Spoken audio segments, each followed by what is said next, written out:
Welcome to your own deep dive. Yeah, today we're going to crack open the Bhagavad Gita, specifically chapter 12, and we're using the 1972 edition with commentary by A.C. Bhaktivedanta Swami Prabhupada. Okay. So this is like your spiritual toolkit for navigating, all the ups and downs of life. Yeah. What's fascinating about the Gita, especially chapter 12, is that it speaks directly to those seeking solace and guidance and a deeper connection with the divine. Yeah. It's almost like a personal pep talk from Krishna himself. Okay, so let's set the scene. Remember, the Gita unfolds in the middle of this Kurukshetra war, where Arjuna is wrestling with some serious moral dilemmas. Right. And right there, amidst all the chaos of the battlefield, Krishna delivers this timeless wisdom. Wow. It's a reminder that even in the most challenging circumstances, spiritual clarity is possible. So speaking of challenges, chapter 1 kicks off with this really intriguing detail. This blind King Dhritarashtra, he's like consumed with anxiety about the war. Right. And he demands constant updates from the battlefield. Yes. What do you make of that? It speaks to our very human need for knowledge, even when it's painful. We just crave understanding even when we're faced with so much uncertainty. Yeah. And this desire for knowledge, as the commentary suggests, it can be channeled towards spiritual understanding as well. Oh, that's a great point. It's like we're wired to seek those answers, to make sense of the world around us. Exactly. And what better place to look than within? Now, remember that powerful image of Krishna and Arjuna blowing their conch shells before the battle begins? Oh, yes. Such a vivid scene. I can almost hear it echoing across the battlefield. Yes. What's the deeper significance there? The conch shells symbolize victory and divine presence. Okay. They're heralding the coming clash, but more importantly, they signal that Krishna, the embodiment of the divine, is on Arjuna's side. Okay, now this is where it gets really interesting for me. The commentary explains that victory is assured for those who align themselves with Krishna. Yes. That's a powerful concept. Yes. But what does that kind of alignment actually look like in our daily lives? It's not about literal battles, of course. Right. It's about aligning our thoughts, our actions, and intentions with the principles of dharma, or righteous living as outlined in the Gita. So it's about living in accordance with a higher focus. Yeah. With a sense of connection to something greater than ourselves. Precisely. Yeah. And that connection is what chapter 12, the heart of our deep dive, really explores in detail. Let's unpack it then. Yeah. What is the essence of chapter 12, this devotional service? It's all about Bhakti Yoga, the path of loving devotion to Krishna. And this chapter presents it as a direct route to spiritual liberation, a way to break free from this cycle of birth and death. That's a bold claim. What makes this path so special, so direct? Chapter 12 highlights the transformative power of focused devotion. Okay. Verses 12.6 and 12.7 beautifully illustrate this, stating that those who dedicate their actions to Krishna and meditate on him with unwavering focus are swiftly delivered from the cycle of birth and death. Wow. Imagine that swift liberation through the sheer power of devotion. I'm curious. Have you ever felt that pull towards a particular spiritual path? Like something was calling you towards a deeper connection? It's a universal yearning, wouldn't you say? This deep-seated desire to find meaning and purpose beyond the material realm.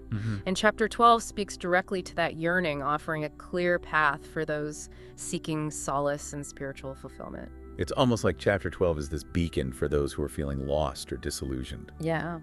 offering a way to reconnect with their spiritual core. What about you? Have you ever felt a similar pull towards a particular path or practice? I think that's a deeply personal question, Okay. and one that each listener should reflect upon. Yeah. What resonates with you? What stirs your soul and calls you towards a deeper understanding of yourself? And the universe, chapter 12 invites us to explore these questions and embark on a journey of self-discovery through devotion. That's beautifully said. It's not about imposing a specific belief system, but about igniting that inner spark of seeking.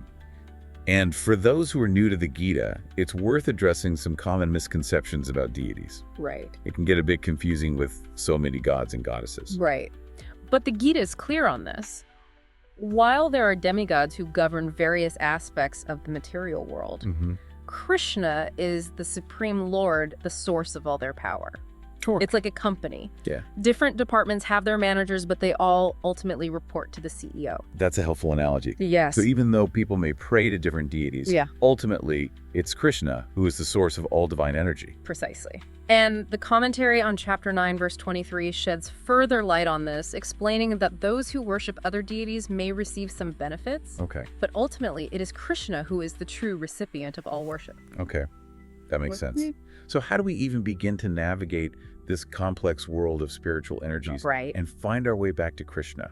Well, the Gita provides a fascinating framework. The 3 modes of material nature, or gunas. Okay. This is where things get really interesting, because understanding these gunas can be a game changer in our daily lives. Okay. The 3 gunas, I've heard of these, but I'm still a bit fuzzy on how they actually play out in our lives. Right. Break it down for me. Imagine these gunas, sattva, rajas, and tamas, as forces that color every aspect of our existence, from our thoughts and actions to our very perceptions of the world. Okay. I'm visualizing a color palette here. Yes. So what shades are we talking about for each of these gunas? Sattva is like a clear, luminous light. Okay. It's associated with purity, wisdom, and harmony. Okay. It brings a sense of peace, clarity, and inner contentment. Sounds lovely. Yeah. What about rajas? Rajas is more like a fiery red, Okay. filled with passion, energy, and restlessness. It drives us towards action, achievement, and material pursuits. Think of the ambition, the drive to succeed, but also the potential for anxiety and dissatisfaction that comes with it. I'm starting to see how these gunas can really shape our experiences. And tamas, what's the color of inertia and ignorance? Tamas is like a heavy, dark cloud, obscuring our vision and weighing us down with inertia, delusion, and negativity.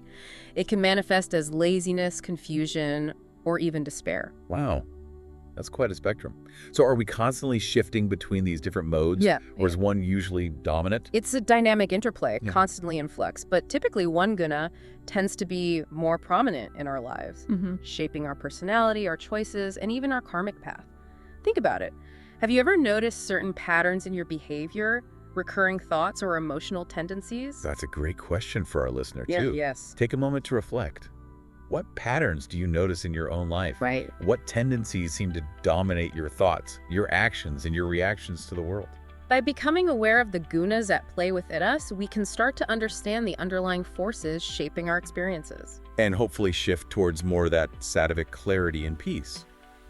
The Gita does say that we can transcend these influences, right? It's not like we're stuck in one mode forever. Absolutely. Yeah. Verse 14.18 beautifully illustrates this point, stating that by understanding the play of these gunas, we can transcend their effects and become free from material conditioning. Yeah. This liberation is not just a theoretical concept, it's a practical possibility. So how do we break free from this conditioning? Where do we even begin? The Gita offers several practical tips. For one, it emphasizes the importance of cultivating sattvic qualities. This means making conscious choices that align with purity, honesty, compassion, and self-control. So it's about aligning our actions with our highest ideals. It's like choosing the path of light over darkness. Exactly. Yeah. And it involves not only our actions, but also our thoughts, our diet, and the company we keep. It's creating a sattvic environment for ourselves, both internally and externally.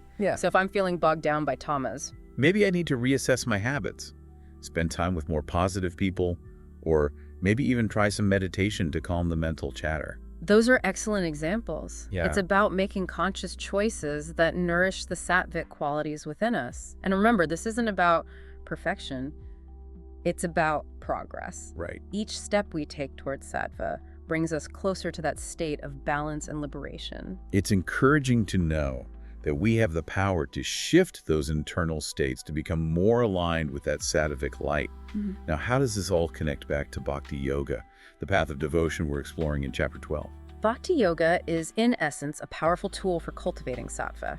Remember those 9 forms of bhakti we mentioned earlier? Yes. Each of these practices, when performed with sincerity and devotion, helps purify our hearts and minds, gradually shifting us toward that sattvic state. Right, like chanting Krishna's names, remembering his divine qualities, or offering selfless service. It's like these acts of devotion become a way to cleanse our inner world and create space for that sattvic light to shine brighter. Precisely. Yeah. And as we deepen our connection with Krishna through these practices, we naturally become less susceptible to the pull of rajas and tamas.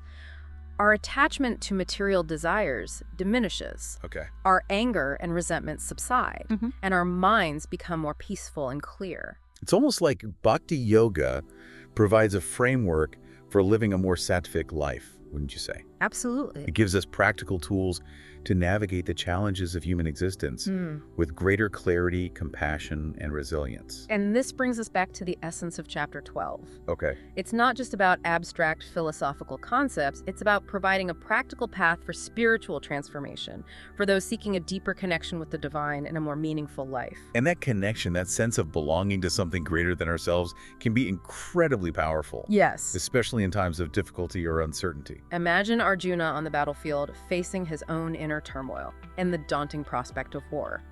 Chapter 12 offers a lifeline, a way to transcend the chaos and connect with the source of strength, wisdom, and unwavering support. It's a message of hope reminding us that even amidst the storms of life, we can find refuge in the sanctuary of devotion. That's such a beautiful image. Finding sanctuary in devotion. It's like having an anchor in the midst of a turbulent sea. But what about those who might struggle with the concept of devotion to a specific deity? Right. How does the Gita address that? That's a valid question. And the Gita acknowledges that the path of bhakti might not resonate with everyone. Okay. It offers alternative paths to liberation, such as Jnana Yoga, the path of knowledge, and Karma Yoga, the path of selfless action. So there's no one-size-fits-all approach to spiritual growth. Exactly. It's about finding the path that aligns with our individual temperament and aspirations. The Gita emphasizes that all paths ultimately lead to the same destination. The realization of our true nature as eternal souls connected to the divine source. It's like different rivers flowing into the same ocean.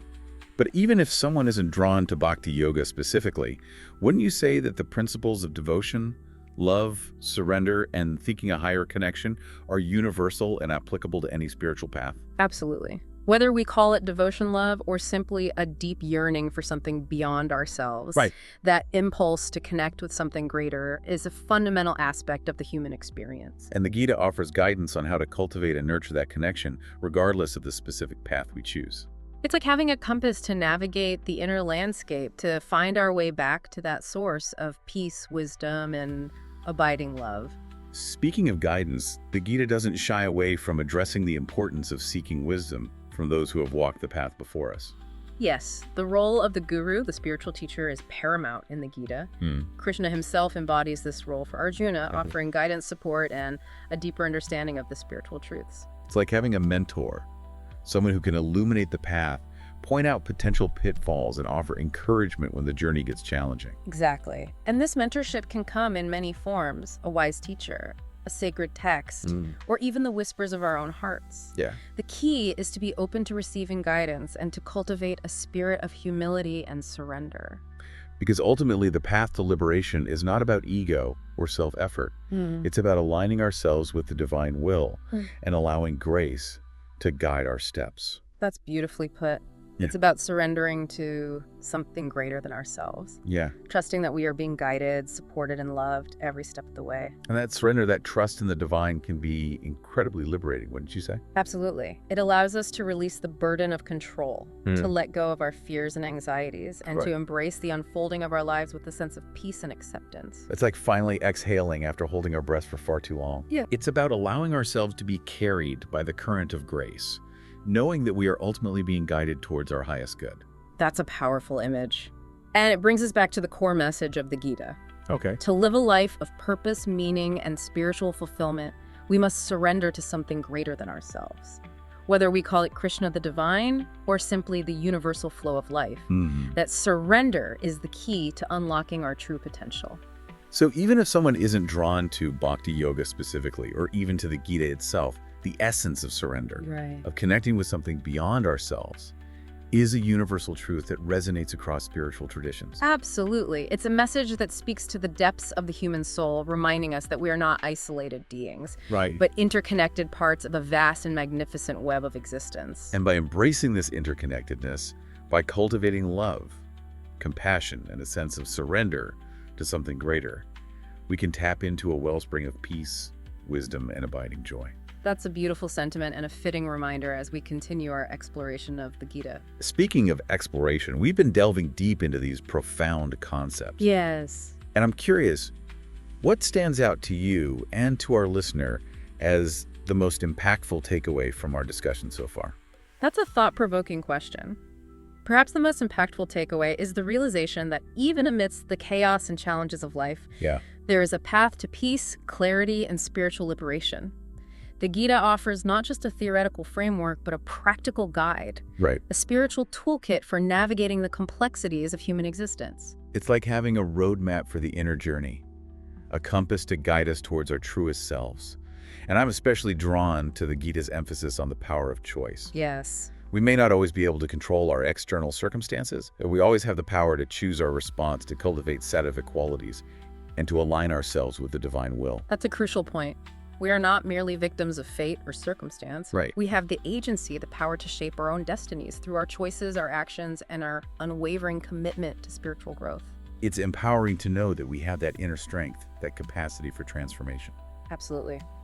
And the Gita reminds us that we are not alone on this journey. Whether we turn to Krishna, to a spiritual teacher, or to the whispers of our own hearts, there is always guidance available, a loving hand to guide us through the darkness and lead us towards the light. And speaking of light, there's one more concept from the Gita that I'd love to explore. This idea of the self, the soul, and its connection to the divine. It's a topic that has fascinated philosophers and spiritual seekers for centuries, and the Gita offers a unique and profound perspective. It can be a mind-bending concept to grasp this idea of the self. We often identify so strongly with our bodies, our thoughts, and our emotions, but the Gita suggests there's something deeper, more enduring. Yes, the Gita draws a clear distinction between the physical body, which is impermanent and subject to change, and the soul, or Atman, which is eternal and unchanging. So it's like we're inhabiting these temporary vehicles, these bodies, but our true essence, our soul, is something beyond that. Precisely. The Gita uses the analogy of a chariot driver and his chariot. The body is like the chariot, the senses are like the horses, and the mind is like the reins. But the real driver, the one who guides and directs the chariot, is the soul. That's a vivid image. It helps to visualize how the soul is distinct from the physical body and the mental processes. But what is the nature of the soul? What does the Gita tell us about its qualities? The Gita describes the soul as a tiny spark of the divine consciousness, a fragment of Krishna himself. It's inherently pure, blissful, and full of knowledge. So we all carry a piece of the divine within us, a connection to that source of infinite love and wisdom. That's a powerful concept. But if the soul is inherently pure, why do we experience so much suffering and confusion in our lives? That's where the concept of Maya comes, in the illusion that veils our true nature, causing us to identify with the temporary and material rather than with our eternal spiritual essence. It's like we've forgotten who we truly are. We get caught up in the drama of life, the pursuit of pleasure and the avoidance of pain, and lose sight of that inner spark of divinity. Exactly. But the Gita offers hope. It reminds us that even though we may be temporarily entangled in this web of illusion, our true nature as eternal souls remains untouched. And through spiritual practice, through self-awareness and devotion, we can lift the veil of Maya and reconnect with that divine spark within. Precisely. The path of Bhakti Yoga, with its emphasis on love, surrender, and remembrance of Krishna, is a powerful tool for dissolving the illusion and awakening to our true nature. So in a sense, Bhakti Yoga is a path of remembering, of rediscovering that forgotten connection to the divine within us. Beautifully put. It's about cultivating that inner awareness, that deep knowing that we are not separate from Krishna, that our essence is one with the divine source. And that realization, that connection, can be incredibly liberating, can it? It frees us from the fear of death, from the anxieties of the material world, and allows us to live with a sense of peace, purpose, and abiding joy. Absolutely. The Gita offers us not just a philosophical understanding of the self, but a practical path for experiencing that liberation, for awakening to the fullness of our being. It's a journey of self-discovery, a process of peeling back the layers of conditioning and rediscovering that radiant core of pure awareness within. And that journey, that inner transformation, is the essence of the spiritual path. It's been an incredible deep dive into the Bhagavad Gita with you today.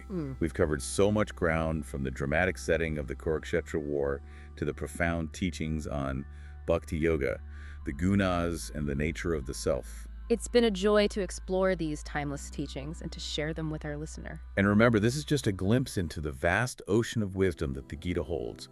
We encourage you to continue exploring its depths, to dive into its pages and discover the treasures that await. There's a world of spiritual insight waiting to be uncovered, a path of transformation and liberation that is open to all who seek it. And for those who are ready to embark on this journey, the Gita offers a beacon of hope, a guide to navigate the complexities of life and to awaken to the fullness of your being. Don't forget to subscribe to the Heart Sutra channel for more enlightening deep dives into the world's sacred texts. Until next time, may you find peace, clarity, and inspiration on your spiritual journey.